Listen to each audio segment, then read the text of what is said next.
And that way you're above that, right? It may be happening, we're not denying that it's happening, but there's some higher thing that you're living toward. That's what pulls us out of being an animal. An animal is operating according to inputs, urges, and reactions, right? But a human has the ability to start to live as a spirit, live as a soul.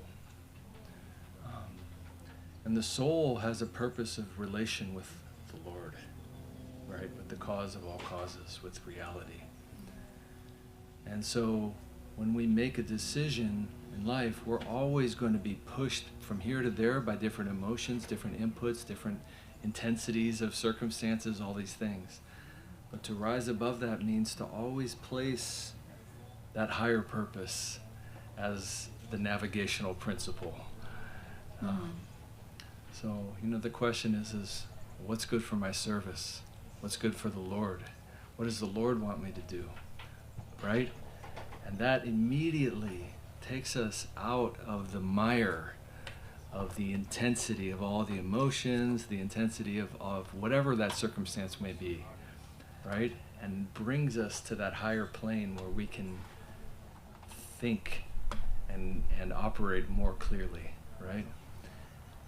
And there's a very beautiful principle that Krishna says right in the beginning of Bhagavad Gita. Bhagavad Gita is extremely intense scripture, actually. And the first principle of Bhagavad Gita is karma yoga. Karma yoga means you have to make your actions an offering, a sacrifice, without attachment to the result. So even though we may be making our best decision, we have to pull ourselves out of this consciousness of the creation of a result and think of our life as an opportunity to give.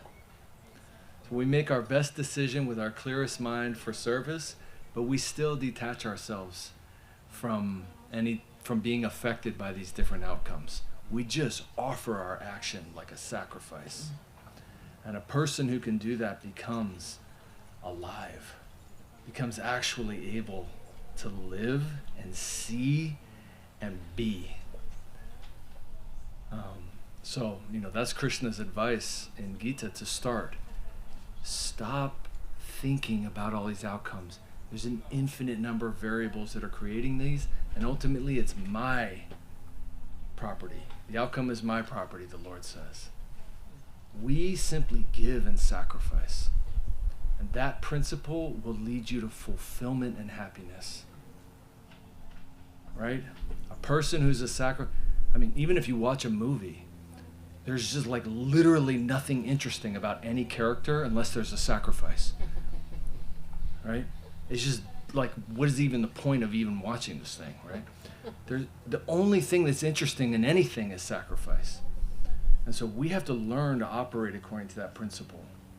We have to give joyfully, fully of whatever energy we might possess and let the chips fall where they may.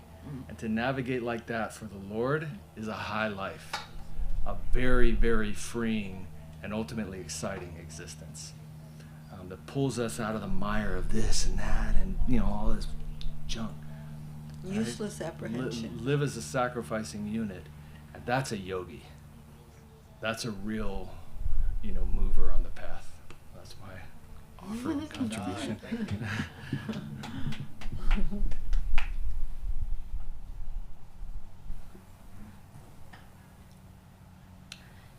There's in the songs of Bhaktivinoda Thakur, all the songs of Bhaktivinoda Thakur are teaching us how to pray, because we don't even know how to pray. That's our situation. It's like we're asking for things. We don't even know if those things are actually going to make us happy. That's how deceptive the mind is. Remember, all suffering, Srila Guru Maharaj says, all suffering occurs within the mind. Which is such an intense sentence. We can contemplate that for quite some time, right? Because I remember the first time I heard it, I thought, well, what about this? Or you can suffer for, it's like, no, actually all suffering is coming from the mind. So the mind is like this very intense tool, and it's got a kind of binary capacity, and it's like, dislike, and then when the inverse of anything that we want to happen is threatening, like we're tail spinning in anxiety. And Bhaktivinoda Thakur is saying, Seva Sukha Dukkha Parama Sampada Nashoye Avidya Dukkha. Like, joy and sorrow are equally great riches because they're destroying the ignorance of my existence. It's an unbelievable, it's very beautiful and amazing and wondrous as a sentence. Right? And like, you know, many things are, you know, being said. It's like, you know, I don't look for misery, yet it somehow finds me independently, right? So happiness is a little bit like that as well. You know, it's like they're kind of, they're doing their own work as per so many other like almost infinite variables of things washing over your consciousness. And so this idea of like setting a North Star in your life is key. And what that means is right, like the North Star just symbolizes this idea of navigation. You're trying to find an ideal that's so powerful that it can contend with any type of sorrow, misery, agony, emotional turmoil, tragedy, betrayal, you name it. It needs to contend with the most intense things that the universe has to offer, of which we're living in a place that's very temporary. And that's an extreme situation to be in. And the problem is that we're forgetful of the extremeness of the situation that we're in, right? Yeah.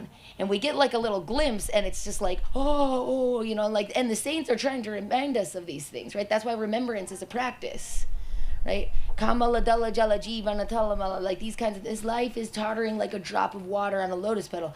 So this like North Star and realignment of things starts to build some sambandha, which means there is an order actually that you can start to place in importance, right? And you're starting to go, this thing's more important and this thing's less important. And I'm going to start aligning my life by those things, and I'm not going to worry too much about these like kind of waves that are smashing me around.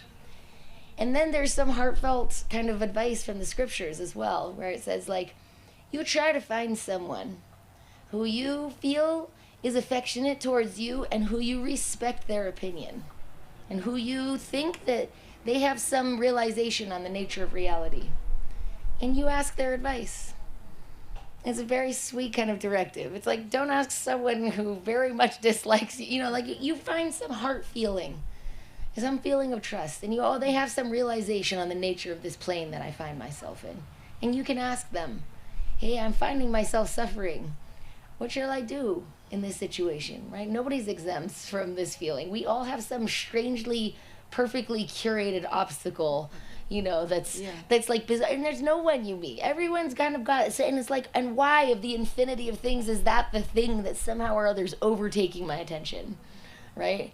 And even we can feel objectively sometimes, like in the realm of infinity, I know this isn't a big deal. Why am I consumed by it?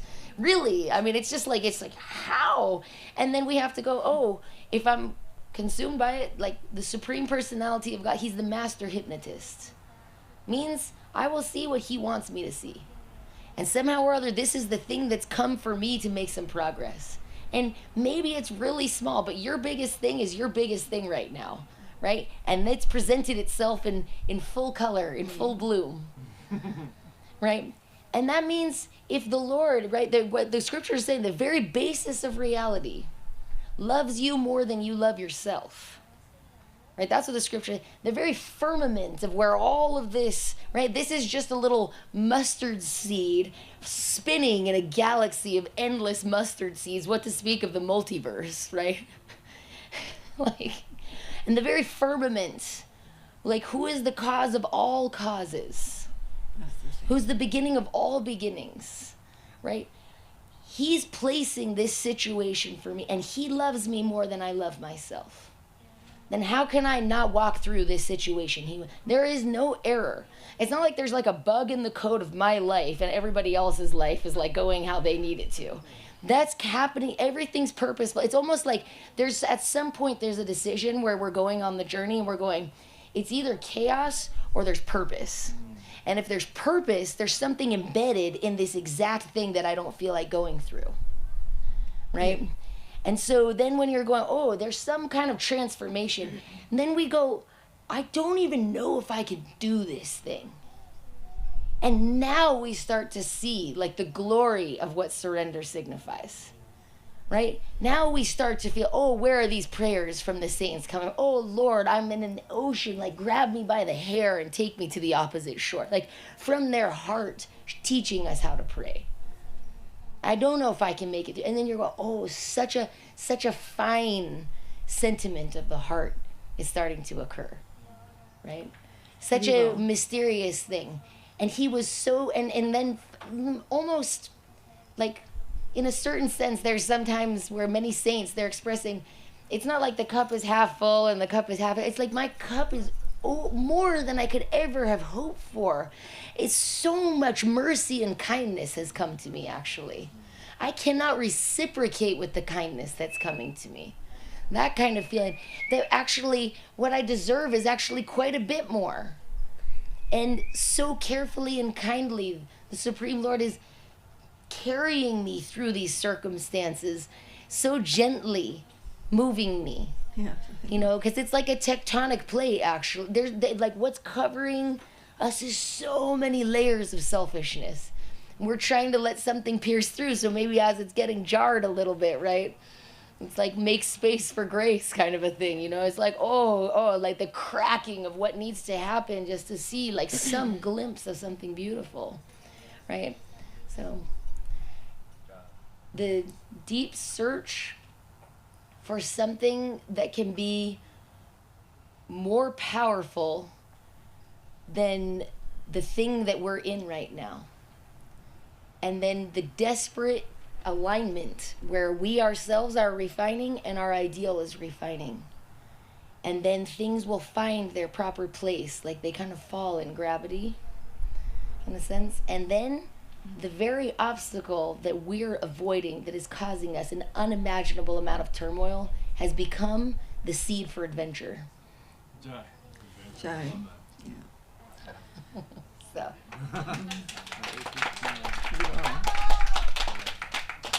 Any other questions from anywhere? Or a topic. Or a topic that you'd like us to talk? What can the three of you guys say on Sharanagati? And what can the three of you say on Sharanagati? And this is a separate question. So, in relation to the wasp's nest of unfulfilled desires and trying to progress, like you were saying, with all the ways. You know, sometimes wasps are like hard to tolerate. A wasp nest of unfulfilled desires is... Yeah, I've heard that Question that I exact have. expression, actually. But I do want to hear about Sharanagati from the three of you. Can you say the last part of what you said? The wasp. What was the second question? The wasp nest of unfulfilled desires. Unfulfilled How to desires. manage How to that. navigate that. Okay. You go ahead. So he's asking you specifically. All Yeah, he three. did. All three. You're asking about both of the okay. questions. Okay. So we just, each of us say something about that. Let's say something about Sharanagati. Sharanagati. Sharanagati, you could just say it means coming home. Guru Maharaj said that this environment, everything around us is so sweet. Sometimes we think, oh, this material world is just so full of suffering. I have to just become a devotee and get out of here. That's actually the logic of half a hen. It's not the material world is my own I. And when we can see the synergistic reality through surrender, then we can really make progress in taking the cataract out of my own eye. We are seeing an enemy around us, and Guru Maharaj said, we will see not only friendliness, but the supreme sweetness of home. Everywhere we look, we will find a reverential feeling, a sweet feeling that we are surrounded by an atmosphere that is made out of something that's higher than I am made out of. When I stop exploiting it. Exploiting is offensive. It's an offense to a sweet reality. And I've come to exploit that. I can't come anywhere near it with that mood. Just like Ravana tried to steal Sita, he couldn't even see Sita. What to speak of taking her? It was all an illusion. So we are trying to interact with reality, which is reality is not something over there. Reality means reality. It is what is. But we have an offensive relationship with that, which, we're trying through hearing from our divine guardians, and by the grace of Mahaprabhu, we can begin, and Nityananda Prabhu, we can begin to see the wave of divine will everywhere. And how is that affecting me? Whatever he wants. Whatever he wants. That's the nature of the real free soul with reality. Let it move me. Guru Maharaj says, dance in the waves of the flow of divine will. It's everywhere. It's not like I'm going to go somewhere else and then there's the divine flow of the. Well, there's nowhere where that's not happening. It's reality. So through Sharanagati means, yes, this is good for me. Wait, I have 1,000,000 unfulfilled desires. They're stinging me like a wasp nest. But those desires, that hankering for something which is really not good for me, that is also due to my own actions. So yes, my Lord, let me feel it. It's all good for me. Let me feel that and bow down to you. It's good for me. Let me go on. Let me go on and find you under every circumstance that comes to my heart and my mind. It's all yours. It's for you, and I'm for you. And that's just one thing to say about that. Beautiful, Mataji. Sorry. I think this type of sambandha that Mataji was talking about is very, very important for us to actually have an actual life. There's a great schizophrenia which has affected pretty much everyone on this world. And it's commemorated in this shloka from Srimad Bhagavatam. Bhayam dvitiya biniveshatasyat ishadapetasya. Everything is for him. We have introduced a second purpose to everything. That means dvitiya binivesh. There's now two purposes. Now you're schizophrenic, right? You have two conflicting purposes inside yourself. That's cognitive dissonance. That's like schizophrenia, and then psychopathy, ultimately, is what results from that. When you have, hey, world, do what I want, and also the world is for God, now you're messed up. Right. Bhayam comes from that. Fear, anxiety, everything. That's all from this root problem. It means this world is for him. The conversation between Prakashananda Saraswati and Gaurachandra Mahaprabhu in Varanasi is essentially this point. Mayavadis don't call themselves Mayavadis. Okay? We call them Mayavadis. What is their thesis? Vad means thesis. Vad means philosophy, right? The Mayavad philosophy is the thesis that this is all Maya. That's what their thesis is. Mahaprabhu's point is, Saraswati Thakur in that book, Relative Worlds, if anyone's ever tried to read it, it's like, the English is like almost, you're like, is this English? I don't even, what are these words? But in his beautiful way, Saraswati Thakur essentially summarizes Mahaprabhu's argument to Prakashananda Saraswati that this world has its ablative. Saraswati Thakur uses Sanskrit grammar. He said, the ablative cause of this world means it's from him. The dative cause, it is for him. The genitive cause, it is him. The locative cause, it is in him. Right? All these things Saraswati Thakur uses in Sanskrit grammar to give us the proper understanding. This is Mahaprabhu's point to Prakashananda Saraswati, the Mayavadi. Okay? This world is from him, for him, in him, it's his. So we have to get over this idea that I'm going to impose myself on this reality. That's called Maya. Okay? And where does the Maya live? It lives inside me. Delusion only happens in consciousness. My consciousness is deluded. I am in Maya. So when we have the proper alignment of our purpose, then that's coming to Sharanagati. Sharanagati means, as Mataji said very beautifully, it's Sharana plus Agati. It's a conjunct word in Sanskrit. Agati means come. Sharana means shelter, home, to come home, right? Sharanagati means to start to actually view this world from a different lens. Acquire the proper perspective that sweetness is around me. I'm cared for by every molecule within reality, and it all wants to pull me toward my seva.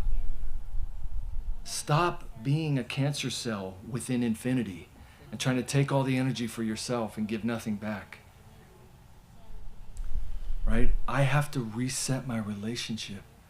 And Guru Maharaj says, when you understand how much love the Lord has for you, how sweet and merciful he is, then you can drop your suspicions. Because we're very suspicious of the Lord. We can be. I don't want to say for everybody. Some of us can be very suspicious of God. Like, well, why is this happening? Can we talk about this?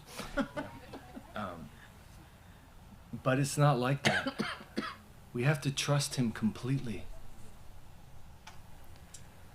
And real Sharanagati means to actually approach every circumstance in life with this dynamic, joyful feeling that some opportunity for progression, some opportunity for me to practice what I really want to practice in my life has come to me. And, to think about our desires, right? We're in this dual state, right? Because we have so many material desires. We want so many things within this world, and we've felt a certain level of pleasure from certain things, right? And now they've captured us. And it's a very, very interesting sadhana within Gaudiya Vaishnavism. Because Gaudiya Vaishnavism is not saying burn your desires out with repression. It's not saying that. That will never work. Srila Guru Maharaj gives the example of a bamboo forest. If you burn a bamboo forest down, like every shoot in this forest is a desire that you have, right? Think of a bamboo forest like millions and millions and millions of shoots. You can burn the whole thing down with the fire of your repression.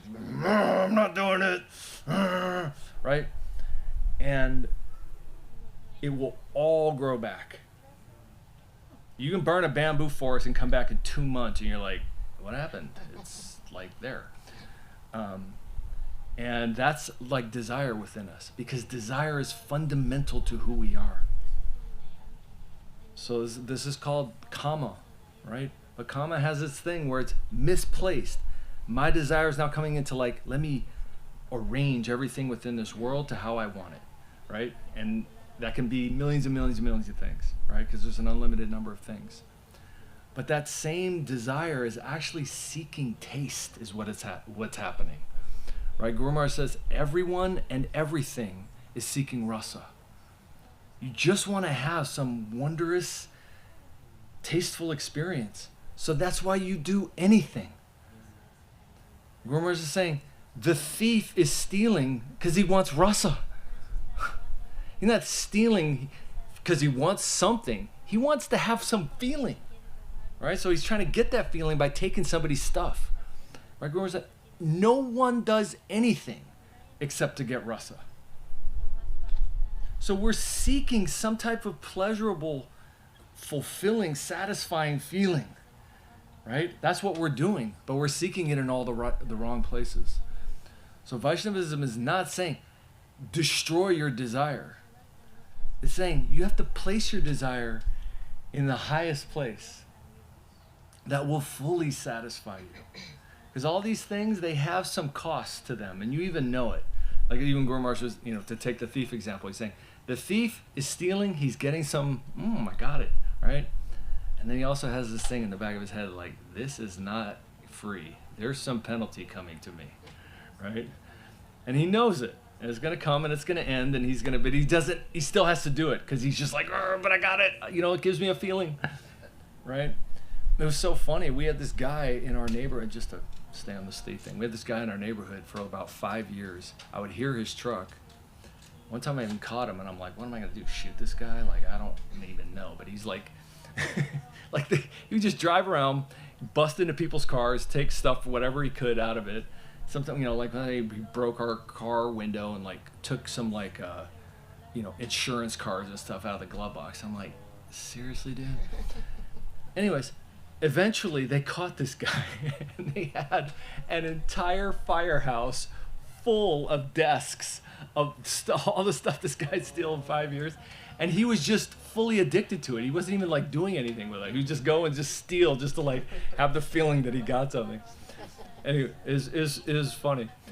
But then you think he's just like, this guy is desperate. He's just searching and addicted to some type of feeling, right? So Vaishnavism has been saying, you will never progress. We're not trying to get to zero.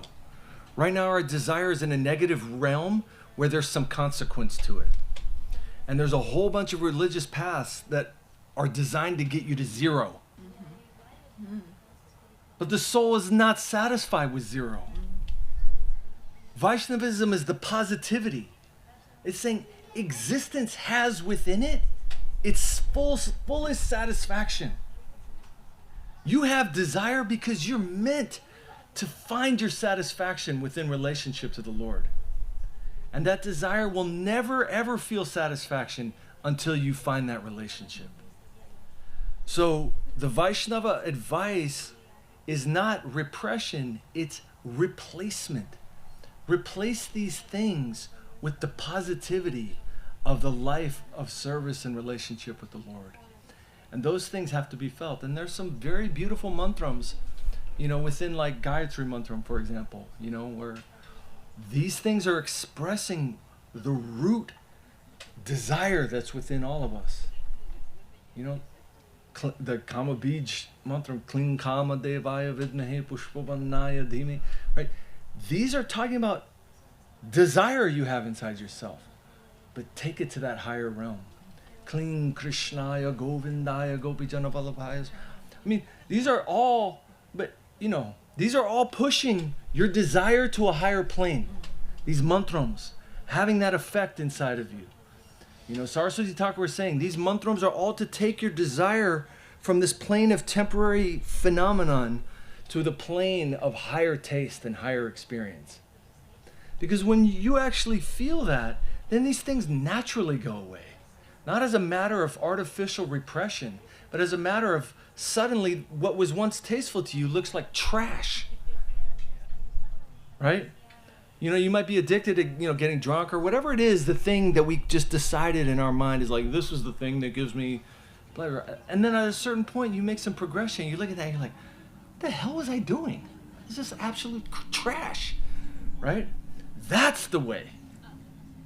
Because some replacement of that has put that other thing in its proper hierarchy, right?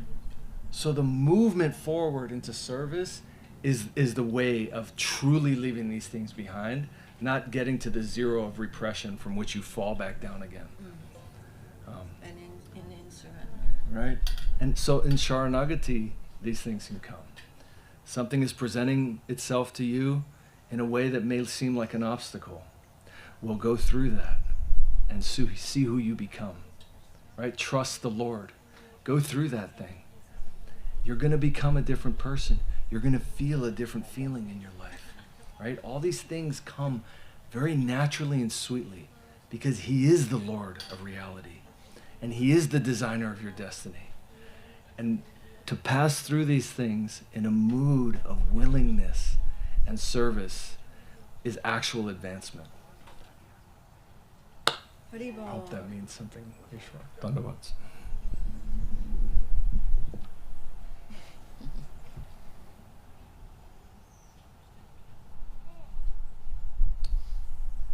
There's a sentence from Srila Guru Maharaj where he says, your good fortune is also inside of His will. So what your heart is hungry for is not actually mysterious to the upper world. And inside of His will is also affection for you. Sometimes there's like some feeling of, like, if I don't figure out all the things that I want, then they won't happen, right? But it's a little bit deeper than that. And your good fortune is also hiding in there. But there's some really nice advice from the scriptures when it comes to desire. And the very first thing is always saying, never forget the Lord. If you cannot help yourself, at least remember Him. Yeah. Right? And so this is like exemplified in the story of Dhruva Maharaj. Right? He's like hurt so much by his stepmother that he cannot sit on his father's lap in front of the whole assembly, that he decides that he wants to have a kingdom that's larger than his own grandfather's, who's like one of the progenitors of the universe, right? Swayambhuva Manu. So when he's 5 years old, first he runs to his mother and he says, like, I am so hurt, so angry, so frustrated. I was so devastated by this experience. And she's a Vaishnav. She goes, I'm not the favorite wife.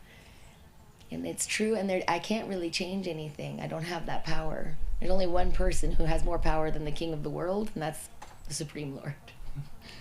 And so he takes that into his heart, and he goes into the jungle. And then it's a very interesting part in the Bhagavatam, where in the purport, Srila Prabhupada says, in that moment where a soul is feeling desperation, the Guru will arrive.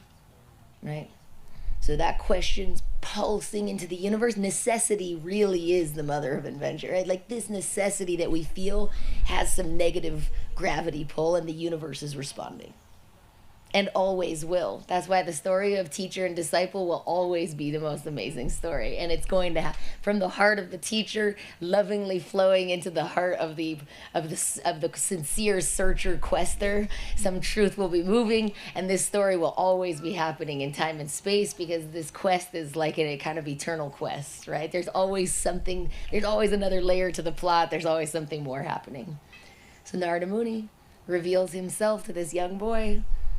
What are you doing here? You're like a prince. You have everything you could want. And he's like, no. Like, I want a kingdom bigger than my grandfather's. And finally, Narada Muni gives him that verse, Om Namo Bhagavate Vasudevaya. I mention one thing because I think it's relevant to desire, and I think it's also extremely, I don't know, you can see the mercy of Narada Muni. He tells Dhruva, he's saying, like, this is beneath you. Like, first of all, you have some duty in your kingdom, but also what you want. It's temporary. It's all just going to vanish. You're going to get a kingdom, and then Like what?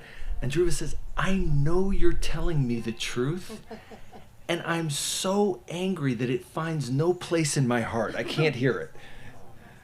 He's like, I have to sit here and meditate. And then Narada Muni doesn't say, okay, well then, just whatever, do your thing, buddy. He goes, okay, I can see that. And then he tells him the mantra after that. After he gives his honest, like, I can't hear you. Like, it's like very sweet and merciful. Yes, it's so nice. And it's just this beautiful reminder. If we're overtaken, don't forget the Lord. Right? So he's praying to the Lord for this. And so many like mysterious kind of yogic practices, because it's from another age. It's a very ancient story, actually. And then Dhruva Maharaj is seeing the Lord in his mind's eye. His breath is controlled. He's fasting. He's not eating. And all of a sudden, the Lord arrives in person, and he can't see the Lord in his mind's eye anymore.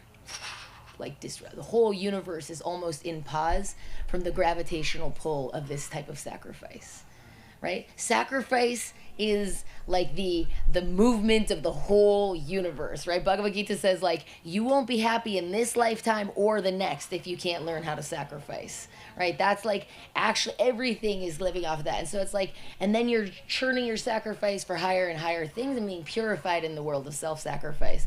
So that's what's happening when we're offering these prayers to the Lord, offering ourselves to the Lord, and we're trying to offer something nice to the Lord, but it's coming from us, so it's kind of flawed. So you're offering something into the fire of self-sacrifice, and who you are changes again. Then you're offering this new conceived sense of self to the Lord, again, going in the fires, right? Some refinement is happening in the fire of self-sacrifice. That's how, like, purification occurs.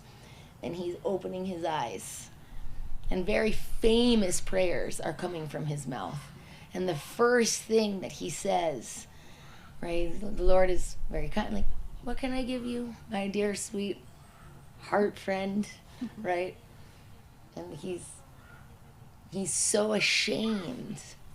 He's like, oh my gosh, I wanted a kingdom, but I see the tips of the nails of your feet, and I'm feeling like, crushed. So it's like these kinds of ideas when you're going, how beautiful must his feet be, that the idea of a kingdom becomes shameful. So we want to search actually for something quite beautiful. And then all desire is refined. So the main thing is, don't forget the Lord. Say that. Very beautiful. Any other? How are you Ishwar, about Ishwar? Are you happy about thought? that? Happy with that? Good. Or- Sorry. yeah. Anybody want to ask anything or bring up any subject for discussion? What time is it? There's someone. Okay. Oh, we went way over. No, I think we're supposed to go now. We started late. We started like Okay. Yeah. 20 minutes, half an hour late. All right. Anyone? Okay.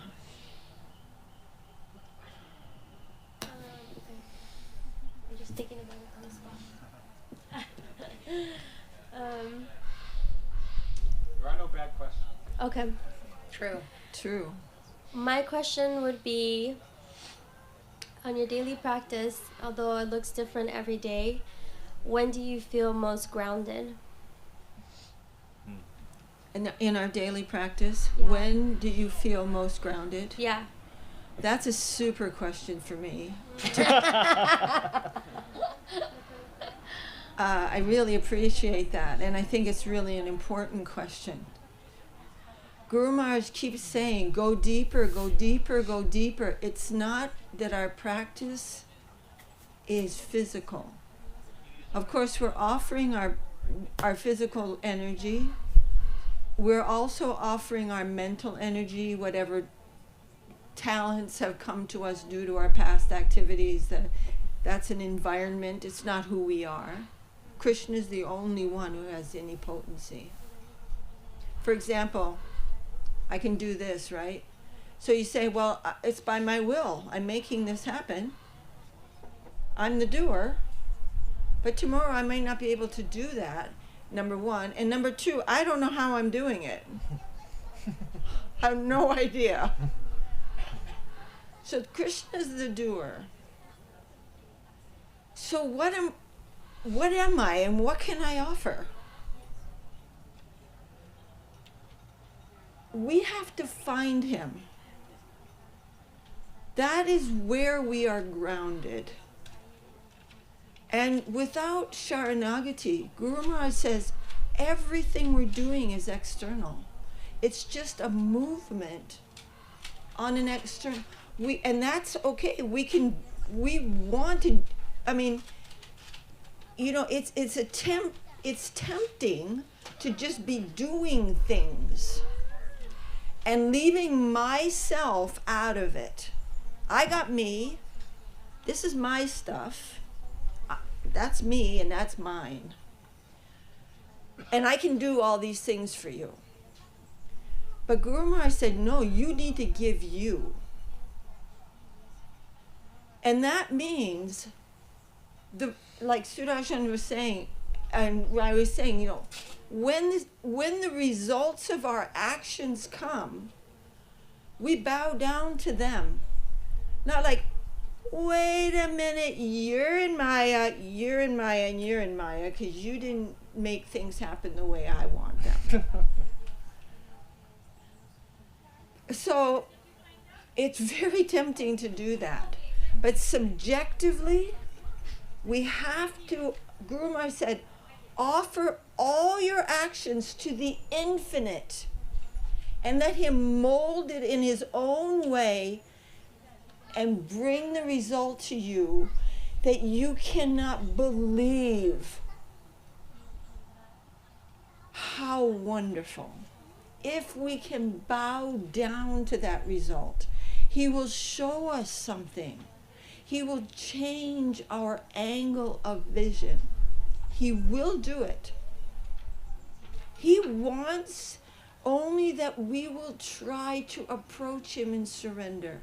So in terms of being grounded, everything's not grounded until I do that. My mind's like, oh my God, look at that over there. I swallowed them 1,000 times, and blah, blah, blah, you know, or whatever, you know, the ocean of wasp, the wasp ocean, or the emotional ocean. It's just, you know, that's where I'm at. But when I can remember, oh no, this is you. You are bringing this circumstance to me. Everything changes. It's like the light goes on and you go, oh, that wasn't a goblin, that was just a coat hanging on the wall. Perfectly useful item. Not an enemy. And we're just, you know, our mind is like, oh. And I want that, oh my God, it was so like great. And it wasn't. You know, we just make a big drama out of what we like and what we don't like, and none of it's true. So grounded means,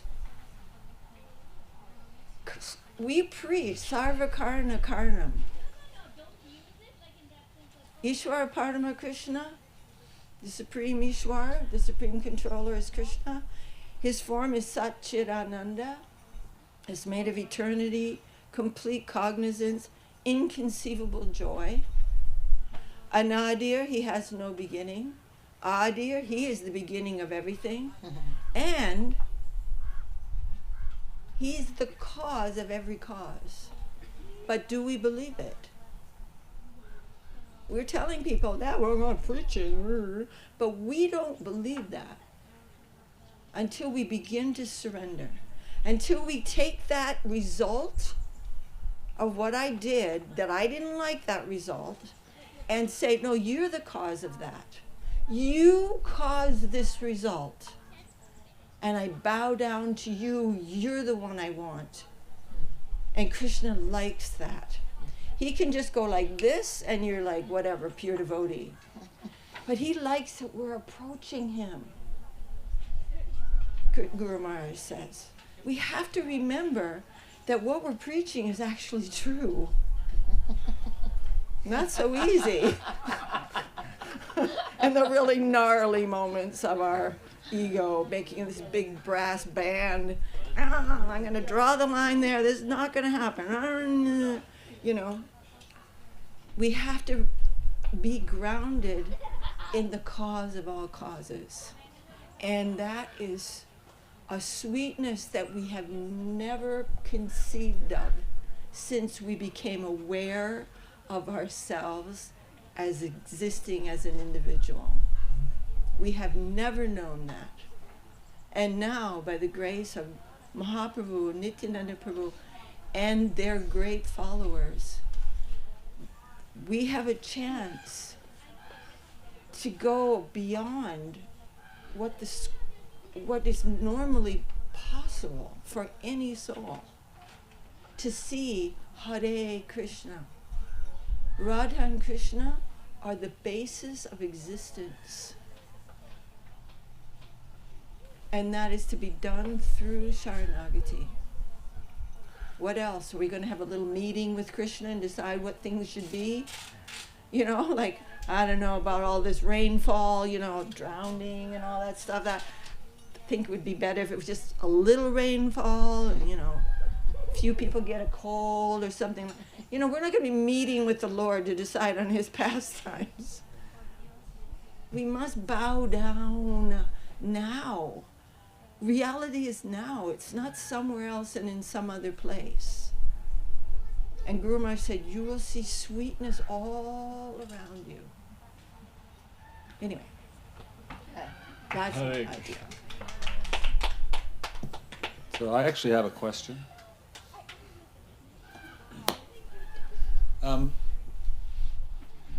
So to use an ISKCON term, when I hear you speak with so much conviction and sincerity, I feel envious.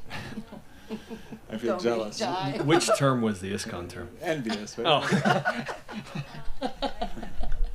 And then I bloop. That's another term.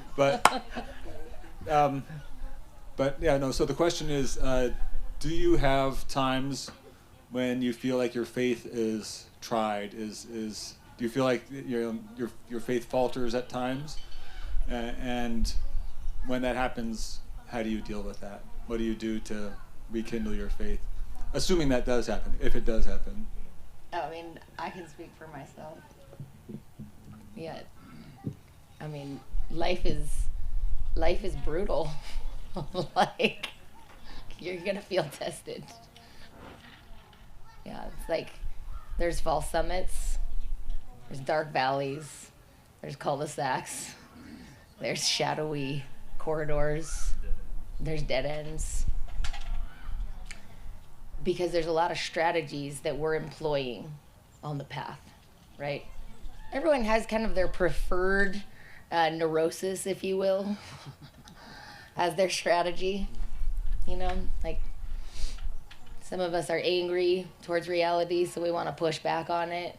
And some of us are grief-stricken by reality and can barely deal with it. We all have like a strategy that we're kind of subconsciously employing in order to extract what we're trying to exploit from the environment. And because we're trying to exploit from the environment, invariably, we're going to be hit with like massive tectonic kind of shattering. So you have to feel tested on the path.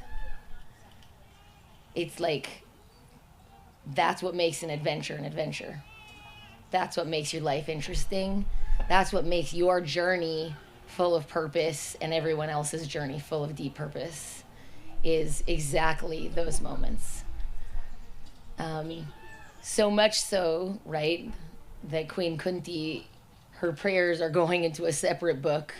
She's becoming esteemed by like the whole culture of faith as such a profound personality, because she's begging the Lord for extreme circumstances and saying, you know, like, I mean, her prayers are just like so astonishing. Like, you know, make me a beggar on the streets where the society doesn't respect me.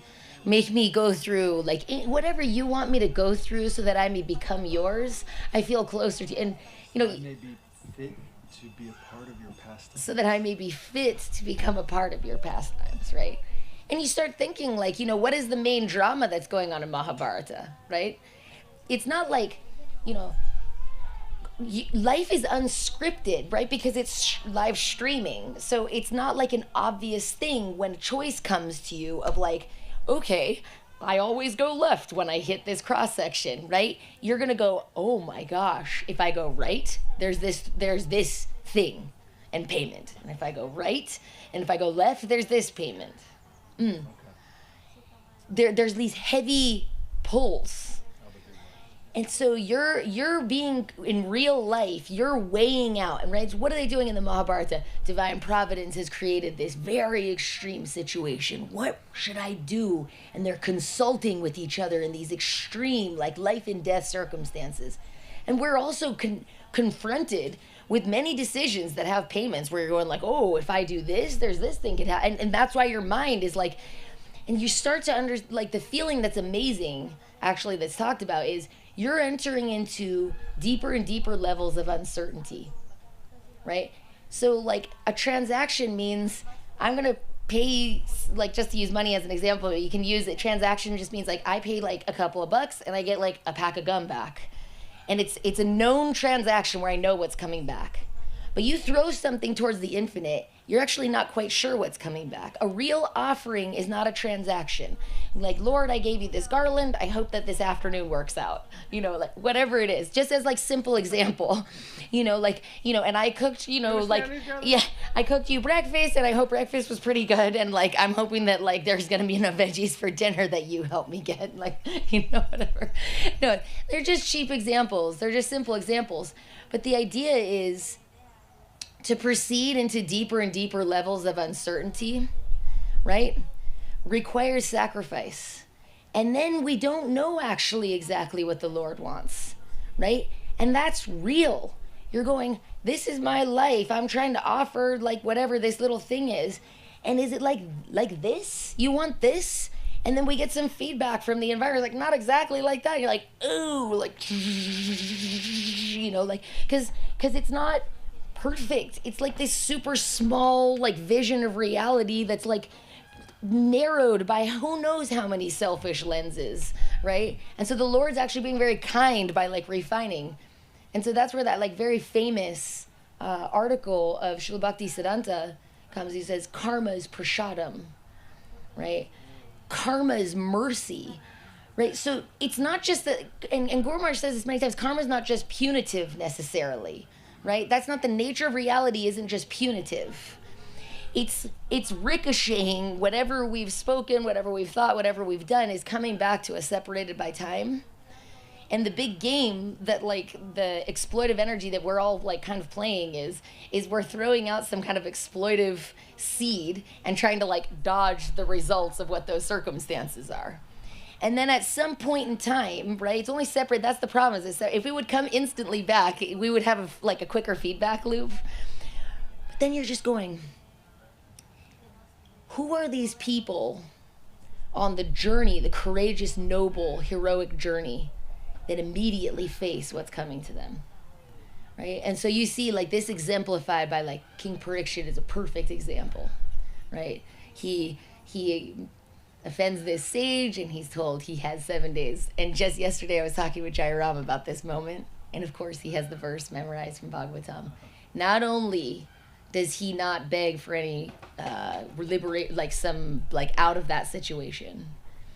The verse that he says is, may Takshaka come right now if you want, but don't stop this sacrifice of speaking the truth from this Bhagavatam scripture to Sukadeva Goswami. He's walking. And then you see what happens when we walk into something wonderful, something beautiful, because karma's not punitive, right? And so the crazy, amazing thing is, right? So with that aspect of Guru Maharaj when he says, what you have, when you come to the moment in your life where you're confronted, whatever it was before is not enough. That's what he'll say. It's not enough to satisfy you. You're now feeling disturbance. Then you must again dive deeper. And it's pulling out from you things that were already hiding within you, right? The sweet environment has come to uncover something. And now, right, like just like in Sri Guru and His Grace, where he says surrounded by karma, like there will be moments in our lives. You can try a million strategies to escape that thing, but that thing has come. And you will go through that thing. Some of them we get like we're kind of dodging, but sometimes you'll feel there's no option but to go through this thing. And the person who comes out on the other side of that is different than the person who entered, right? And it's to keep that, like, you know, that torch in the dark night. And then that advice of Srila Guru Maharaj, it's amazing. It's the coolest sentence. On our journey towards infinity, that may be a little longer of a journey than we originally conceived. And then the next sentence, and at such a time as this, right? It's like all this starts to, like, you know, click into place, because like we never know where we're at actually, right? So like we're overestimating and underestimating, like simultaneously, like where we are. We're terrible judges of ourselves and where we are, right? It's like all these comparisons. He goes, but then at that moment when we go, oh, this kind of journey I embarked upon, at such a time as this, he goes, we will find the glory and the value of the Vaishnavas on the path, right? And so then all of a sudden, these things that maybe seemed peripheral, they like bloom into center focus. And I would just say for myself, I mean, I'm terrible at so many obstacles and tail spinning and so many strange unforeseen. The lessons will always be unforeseen. That's why they're a lesson, right? They come from the side where you don't predict. That will be the thing you have to learn. If you already had learned it, it's like, you know, if only life would be so neat that the lessons are like, you know, on Monday morning after you've rested, you know, like, just when you feel like tackling them, you know. But just like my own, I sometimes wonder, like, you know, if that lesson came at a different time, maybe I wouldn't even have made it through, but then it didn't.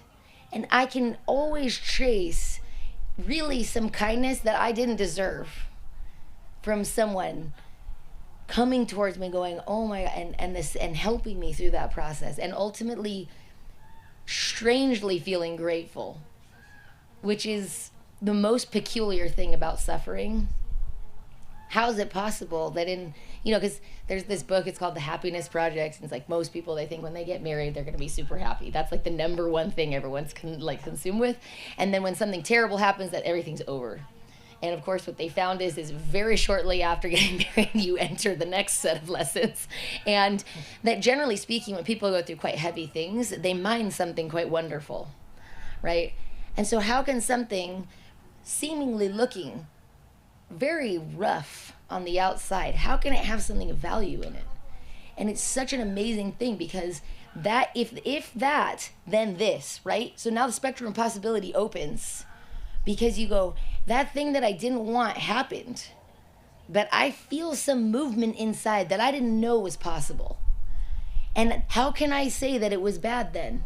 How can I say it was, the Lord is the firmament of things, He's affectionate, He provided that situation, and I find something like peculiar has occurred internally. And so that's such a wondrous thing that then if it happens once, then you now have that to refer to in your life, right? Because invariably the next thing will blindside us. You know, it's not the same lesson over and over where it's like, yeah, I got that one. It's like, no, a good story, they have to escalate, okay? Which means like maybe in the beginning it was something very simple, but they will get more complicated. So I think I'm just, for whatever it's worth, just me. The advice of the devotees and their affection is wondrous and amazing. This idea that there's no accident in this like shocking circumstance, and the trust that even just when I say it, sometimes I can't, like, you can't realize it, and sometimes I'll just say, I accept. I just say the words, like, I accept, I don't know, I don't accept. Just saying that, and all of a sudden you feel like, you don't know the details of everything, you know, we're not like that. And then feeling like, okay, there's something buried in this circumstance, there's no accident. So I hope that's helpful, but that's just my own. I'll say something super briefly. Similar. That section of Sri Guru and His Grace that's called surrounded by karma that Rai alluded to. I think I read that section probably every single day for about a month and a half when I was in the midst of getting my butt kicked by reality, which I'm very grateful for at this point. But there was one sentence in there where Guru Maharaj says, and God has no error. And it's really funny how, you might consider yourself a devotee, but then the minute the things go wrong, you're like, does God even exist? I mean, this is not on my agenda right now. Like,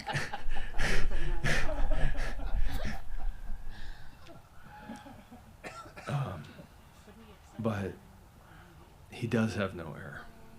And it is exactly right, and it's not a bug. And that mercy has come to us to go through. And the funny thing about life is that you actually don't know who you are. We know some aspects of ourselves, but probably some of those are very superficial or cultural or some type of expression of our surroundings.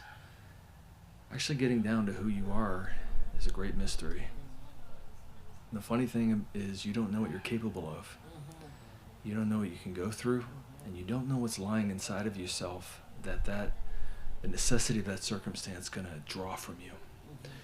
There's a very beautiful expression in Greek which comes from where the English word expression comes from, which is literally there needs to be pressure for the thing to come out. Okay, and that's called expression. Okay. And the Lord is not satisfied with the expression of who we are, because we're not even close to mining who we are. There's something wonderful and unique about every one of us, and we exist for a reason. The Gita says, Ascharyavad Pashyati, like all these Ascharyavad, talking about the soul. It's amazing, amazing, amazing, amazing, amazing. Okay? But when you just live this superficial life, we get bound in these really sort of just nowheresville patterns of existence. And sometimes a thing that we call bad occurs and actually makes us go deeper. And that's why it's a nearly universal truth that people who have gone through circumstances, when we even hear about them, we're just like, oh, wow, are like, yeah, I'm glad that happened to me. And you're like, whoa, really?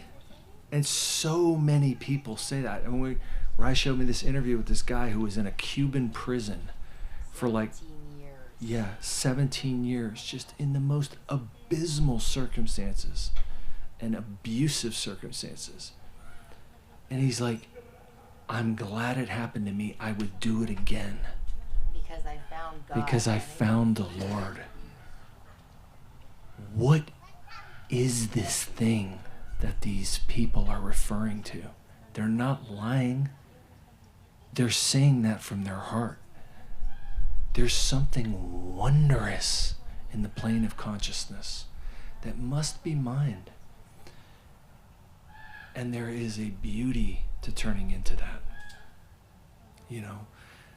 In every type of physical and psychic way, we're just like, there's certain things where it's like, we're like, just turning away from it in every way that we can. And it's because we don't trust the Lord. We're suspicious. But we have to learn to let that go. That's what Sharanagati is. You trust him. Guru Maharaj says suspicion means suspension. Which is a beautiful expression. And this unraveling of the mystery of who we are, and at the same time the unraveling of the mystery of our relationship with the Lord, it occurs simultaneously. And it has to be an adventure, and it has to be uncertainty that's walked into, right? Because uncertainty means choice in the end. There's something that we have to do that has to come from us He's given us that freedom. Why? Because it allows us to actually contribute to reality, right? If it's not freedom, it's just a robot that's running, right? We have a conscious expression of our own desire and will that is intended to add to reality. You know, Guru Maharaj wrote in Nityananda Dwarashakam, Nityananda is the source of the ego of the jiva, right? We have some individuality that is coming from the director of the play. We have a part to play, and it's awesome. But we have to become the person who's willing and ready to play that part. So, you know, that's what an authentic life is to move toward that and to find that trust in the dark circumstance, you know. And, you know, I think there's a resistance inside of us because so many layers of the ego are about security and predictability. I mean, that's why insurance companies are freaking big. Okay. It's like, we want certainty. I'm not spending a calorie until I know I'm getting something back, okay? Right. Like, you want me to do what? Well, what's in it for me? Like, we just need to have, like, I'm going to give something and I get it back and I'm sure to get it. And this bad thing is not going to happen. But what's the supreme dharma according to Bhagavatam? Savai pungsang paro dharmo yato bhaktir adoksaje. Adoksaje means you don't know. You have to give yourself completely to that thing that you don't know. It is not going to fit in your conscious thought world. Savai pungsang paro dharma. What is the supreme religion, the supreme occupation of all souls? Yato bhaktir adoksaje. Full giving to the unknown. Right? Ahoituki. You don't get where it came from. Apratihata. And you can't stop it. Yayatma supersidity. Every single phase of yourself will find its fullest auspicious satisfaction in that motion. Give yourself completely to that. So, you know, and then, like the next paragraph, Guru Maharaj says, you have to learn to dance in the waves of that flow, as Mataji quoted. And that's it. You know, we have to find the truth of these things. And it is true. And we are not seeking comfort. You know, there's a lot of wonderful, we think we are. Our egos convince us we are. We want comfort and we want, for sure, I'm going to be comfortable. Right? Dostoevsky, he wrote a passage about one of his characters. He says, this is a Russian talking, right? So he's like, what's like happiness in Russia? A warm tub. It's like, oh, it's warm. He goes, you could be sitting in a warm tub with all the food you can eat that you could possibly eat, and no other job but to perpetuate the species, is what he says. Okay? That's what, like, your ego's telling you want. He goes, and you would slice your own wrists in 2 days just to feel something. You're not looking for that. There's a wonderful translation of the name Urukrama by Srila Prabhupada. And it's the name of the Lord. And he says, the great adventurer. You're seeking adventure. Your ego's bullcrapping you, lying to you, saying that it wants like certainty and comfort in your little, like, you know, den of like safety or whatever. Like, that's not what you're looking for.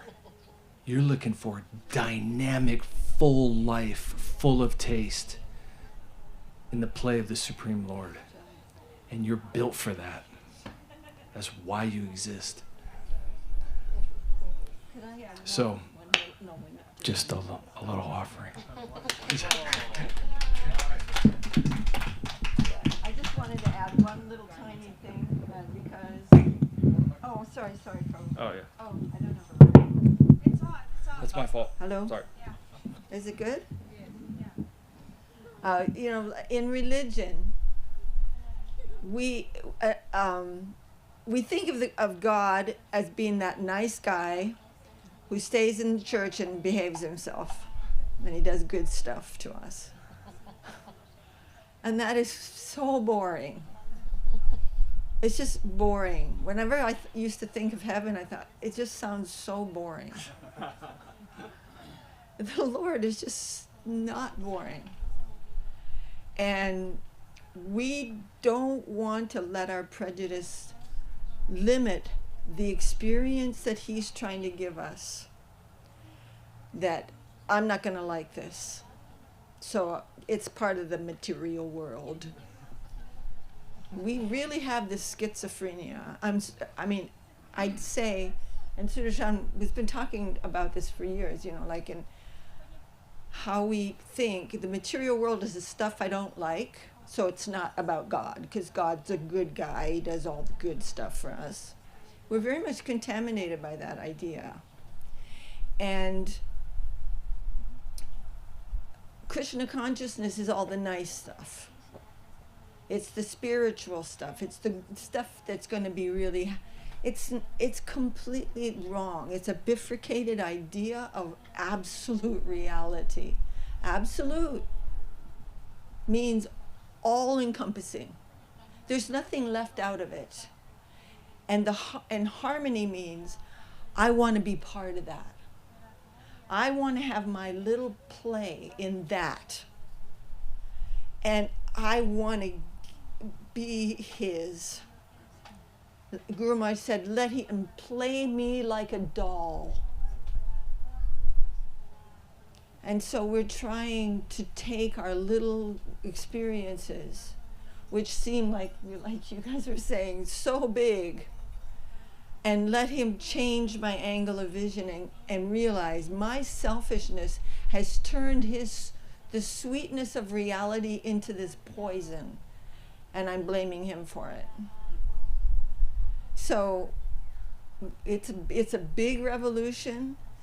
We knew it was, we heard about it from the beginning, but we modified it into something manageable pretty quick. But he's not manageable. Guru Maharaj said, he's beautiful, he's playful, he's reckless. Are you ready to surrender to the reckless autocrat and live a life of nectar?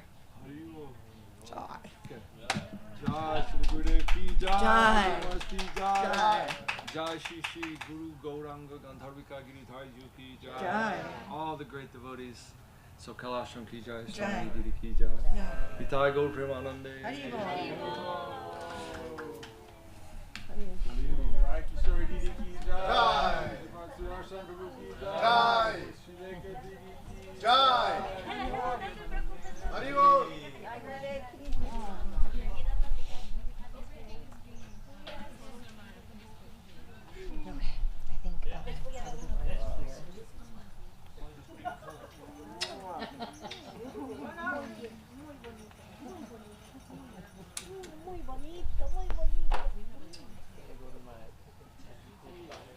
Yeah, that was